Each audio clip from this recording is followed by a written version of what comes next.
le roi des pirates, ce sera pas moi, ce sera Luffy, mesdames et messieurs, on le sait tous.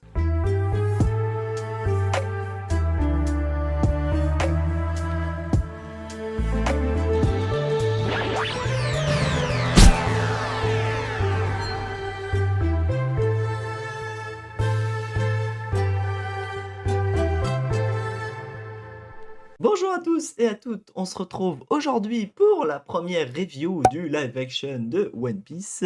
En effet, j'ai vu 2 fois la série, une fois en version japonaise et une fois en version française. Je trouve que le doublage français est très bien réussi et le doublage, japonais, c'est les voix officielles et je voulais voir si elle collait bien avec, le live action, tout simplement. De toute façon, je donnerai mon avis dans les différents épisodes. Aujourd'hui, on commence avec la review du premier épisode. Contrairement à d'habitude, je ne ferai pas du coup un court résumé de l'épisode. Comme d'habitude, je vais vous donner de quel chapitre à quel chapitre ça fait l'adaptation du coup du manga. Mais je ne vous ferai pas un résumé rapide, sinon la vidéo serait trop longue. Je vais juste vous donner mon avis à moi, mon avis subjectif sur les points positifs et les points négatifs qu'on a durant l'épisode, si j'ai kiffé l'épisode ou non. Mais en plus de ça, le fait de ne pas faire ces résumés, ça vous incite à aller vous faire votre propre avis et d'aller voir comment est ce live action. Je vous le conseille fortement parce que de mon point de vue, même si je vous donne pas tout, il est quand même très très réussi. L'épisode 1 de cette série en live action de One Piece va donc adapter le manga du chapitre 1 au chapitre 7 de One Piece.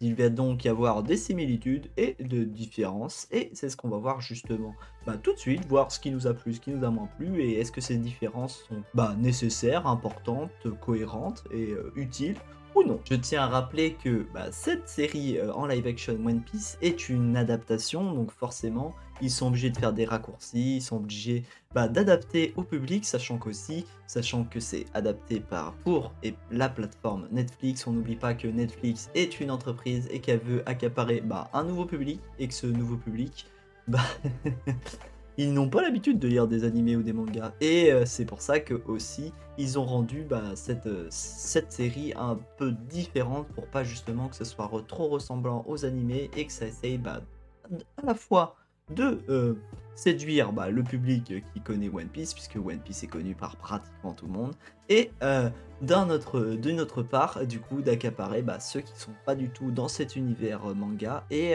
qui pourraient du coup s'y intéresser via cette série. Pour ce qui est de séduire du coup les deux côtés, que ce soit le nouveau public ou l'ancien public, ce que j'ai énormément aimé en tout cas dans ce premier épisode, c'est que le caractère des personnages est très bien respecté. Exemple, le caractère de Luffy est très bien joué par l'acteur, même si personnellement, comme c'est un peu dans la vie réelle, je trouve que le caractère de Luffy de base, il pouvait pas mieux être joué, mais je trouve que ça colle pas hyper bien au personnage. C'est comme personnellement, comme je vous ai dit, j'ai vu la version japonaise et la version française. Et la voix de Luffy, je trouve, colle pas avec le personnage, l'acteur qui joue du coup dans la série. Malheureusement, il dit plus rien, hein.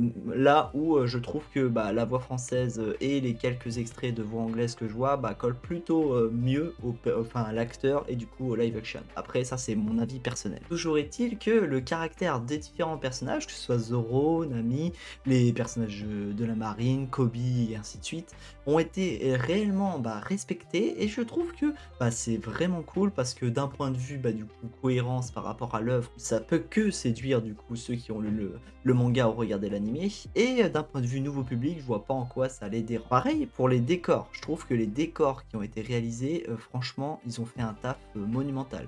Que ce soit le décor de la base de la marine, que ce soit les décors des bateaux d'Alvida et tout, même si ça fait un peu plus côté pirate, un peu plus côté pirate, un peu à la Pirate des Caraïbes, un peu, je trouve, ou tout ce qui est film de pirate. Même s'il y a ce côté un peu plus pirate qu'on retrouve un peu moins du coup dans le manga, qui est un manga au début de l'œuvre, hein, qu'on va pas se le dire, un peu plus comique, enfantin et ainsi de suite. Je trouve que c'est hyper cool de l'avoir adapté de cette manière parce que de un, on sait que ils évoluent dans un univers de pirates et ceux qui suivent One Piece via les mangas et l'animé seront pas perdus et même si il y en a ils vont dire que ça les dérange, mais je trouve que c'est pas du tout dérangeant, hein. Moi qui aime beaucoup One Piece, ça m'a pas dérangé.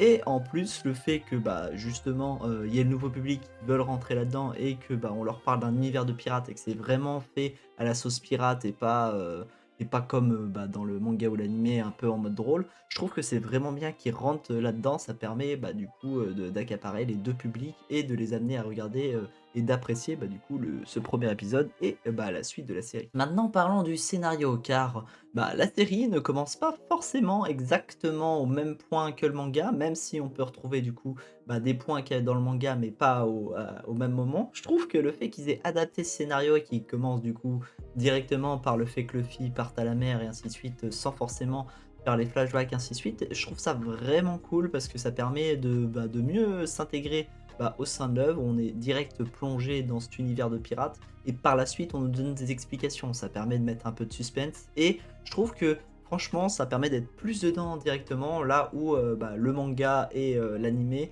dans ses débuts avaient quelques longueurs, surtout sur cette, 1re partie d'Is Blue, hein. Is Blue c'est pas le plus intéressant et je trouve vraiment, ça cool qu'ils nous mettent directement dedans, ils nous mettent directement dans l'ambiance et très vite du coup on est au sein de l'œuvre et c'est vraiment cool. Et puisqu'on parle du coup des adaptations du scénario, il y a 2 points qui m'ont vraiment fait kiffer, dans cette adaptation du scénario. Le premier point, c'est, l'intégration des personnages comme Zoro et Nami au sein de l'équipage de Luffy. Je trouve que, elle se fait plus naturellement, au sein de cet épisode, contrairement au manga et à l'animé. Là où, avant, c'était un peu: «Je te détache et puis, tu fais partie de mon équipage parce que c'est soit tu meurs, soit tu rejoins mon équipage».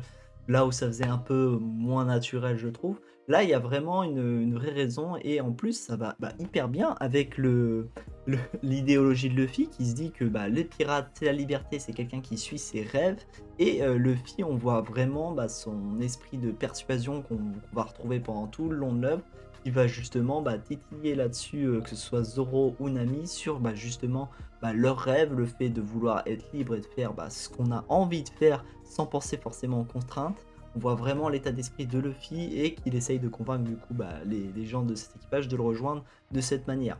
Et je trouve du coup que l'intégration est beaucoup plus naturelle et comme je vous l'ai dit, il y avait un deuxième point que j'ai vraiment kiffé, dans ce 1er épisode, c'est le fait que, justement, on n'ait pas commencé avec Shanks et Luffy et du coup, les différentes, phrases un peu cultes qu'on peut retrouver au début du manga, mais qui ont été du coup repris, plus tard. Par exemple, quand Zoro se fait, dans le manga est directement attaché au poteau et par la suite on apprend par la petite fille, et celle qui s'occupe du bar, pourquoi il est attaché au poteau et ainsi de suite. Là, on nous intègre, du coup directement Zoro dans le bar et c'est par la suite qu'il est attaché au poteau et il y a Luffy qui est dans le bar pendant cette petite bagarre qu'il peut avoir avec le fils du hacheur. Et c'est là qu'on a du coup une phrase qui pour moi est très importante, dans l'œuvre, surtout avec ce côté pirate qu'ils nous ont apporté, du coup dans le live action. C'est, le fait que, on avait du coup, Shanks et son équipage qui disaient, dans l'œuvre originale, dans le manga, que, quand on sort une arme, c'est qu'on est prêt à se battre. C'est pas une arme de menace, c'est vraiment que ce soit le fusil, les sabres, ainsi de suite, c'est vraiment des armes qui sont là pour venir tuer. On est dans une ère de pirates, donc si tu fais quelque chose, tu le fais, jusqu'au bout. On n'est pas là pour être des bons samaritains.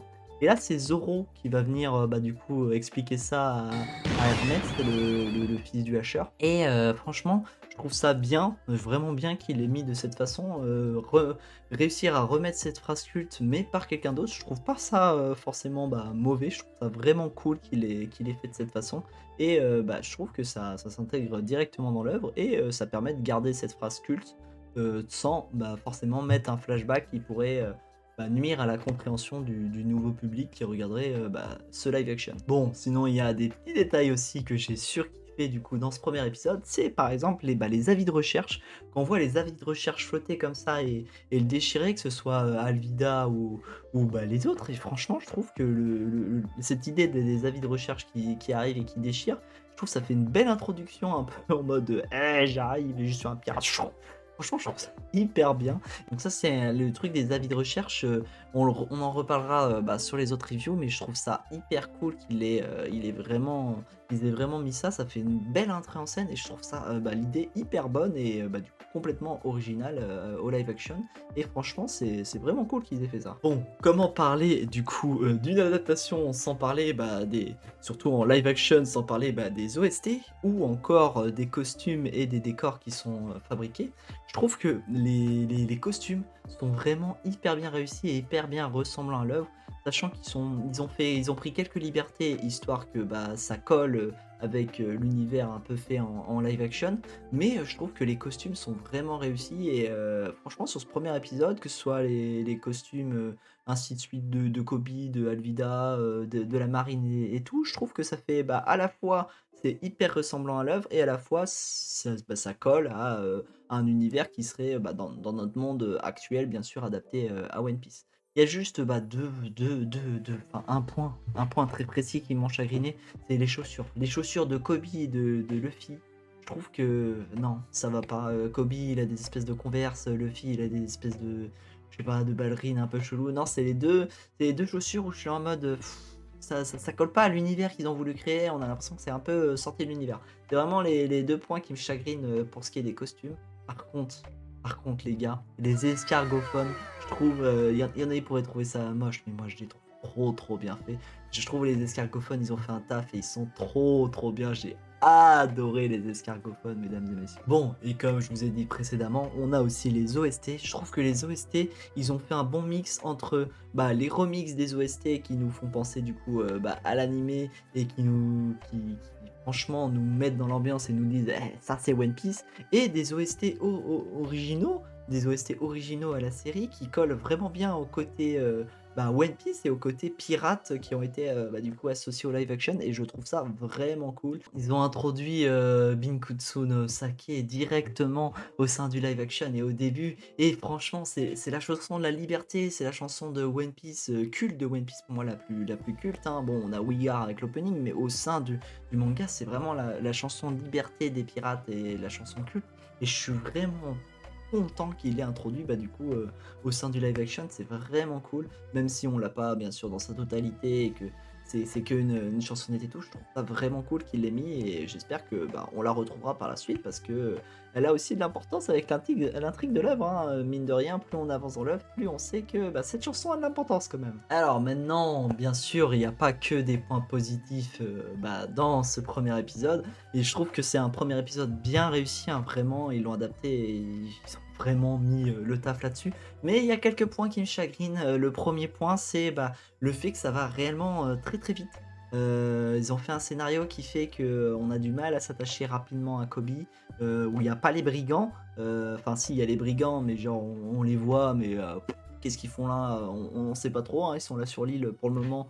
Il y a pas trop d'importance aux brigands, et je trouve que ce soit, Kobe ou les brigands, c'est hyper important parce que, ça permet en fait, de montrer, les 2 côtés. C'est-à-dire que on a des pirates bons et des pirates mauvais, et on a du coup, bah, aussi des marines bons et des marines mauvais. Par exemple, bah, le Hasher, c'est un mauvais marine, et Kobe, c'est censé représenter, ah, le bon marine. Je sais qu'on n'aime pas le noir-blanc, mais en gros, je simplifie, mais c'est ça.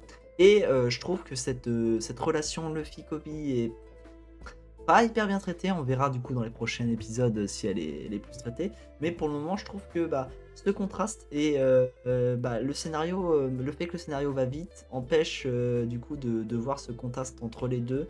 On a l'impression que les brigands et bah, cette relation, sont un peu mis là parce qu'ils sont là dans l'œuvre originelle, mais c'est un peu bâclé.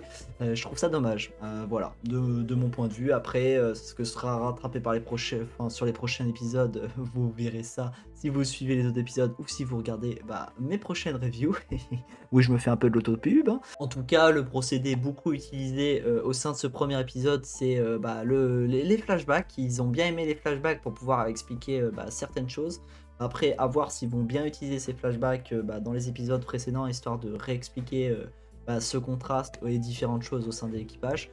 On verra si, ce procédé des flashbacks sera bien utilisé. En tout cas, je l'espère. Autre point qui m'a chagriné, c'est, bah, le fait que le trésor de Shanks soit, caché juste à côté, voire, bah, dans le bar, au sein de l'île, d'origine de Luffy, et je trouve ça un peu limite, quoi. Il a un trésor, qui est censé être, bah, hyper important, et il est caché comme ça, il est juste à côté, puisqu'on voit Luffy qui se ramène, bah, pendant la bagarre avec les brigands, enfin juste après, et qui était au niveau des trésors juste avant. Je trouve que le fait que le trésor soit juste à côté, moi personnellement, ça m'a dérangé. Autre point qui m'a dérangé personnellement, mais après ça c'est mon avis personnel, c'est le choix de l'acteur, du jeune acteur qui fait du coup Luffy jeune.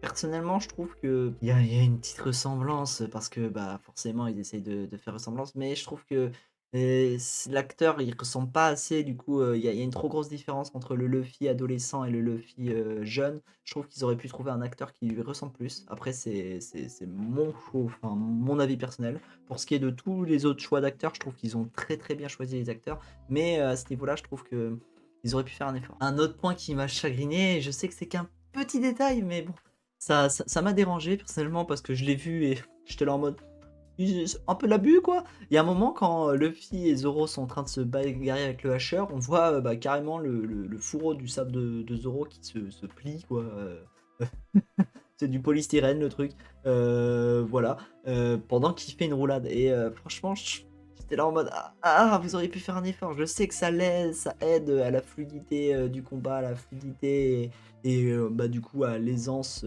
de l'acteur pour pouvoir, bah, faire sa chorégraphie mais ça fait quand même bizarre de voir le fourreau de Zoro qui se pète en 2 comme ça fait un peu mal, quoi. Mais bon, personnellement ça m'a dérangé, c'est qu'un petit détail, on est d'accord, ça va pas non plus, détériorer, tout l'épisode, hein, c'est juste un petit détail, hein, c'est comme un peu le scandale qu'il y avait eu avec le bocal de Starbucks qu'il y avait dans un des épisodes de Game of Thrones à l'époque, hein, ça dérange pas, c'est juste qu'on est là en mode ah, ils auraient pu faire gaffe. Mais bon, voilà, j'ai quand même fait remarquer. Bon, j'aime bien finir par une note positive parce que quand même l'épisode 1 est hyper bien réussi. Donc je vais finir par deux choses qui m'ont vraiment plu au sein de cet épisode. La première chose, c'est qu'ils repartent à 3 du coup directement bah, de cette île et qu'on a l'intégration de Nami très tôt. Le fait qu'ils partent sur Grand Line, j'en discuterai à l'épisode 2 bah, des problèmes que ça pourrait poser, mais ils ont choisi d'utiliser du coup cette carte de Grand Line comme objet central de l'intrigue et je trouve que pour le moment c'est une très bonne idée et ça perd pas du coup le nouveau public donc c'est très bien. Et bah du coup la deuxième chose que j'ai trouvé, moi personnellement ça m'a fait marrer, donc comme je vous l'ai dit je l'ai vu en version française et je trouve ça très drôle quand même que Garp du coup et comme Seiyu la voix du coup de Jack Sparrow. Je trouve que ça fait quand même un assez gros contraste puisqu'on a Jack Sparrow du coup notre pirate, quand on pense pirate en général on pense à Jack Sparrow, hein, et là bah, du coup il fait partie de la marine, voilà, moi ça m'a fait marrer.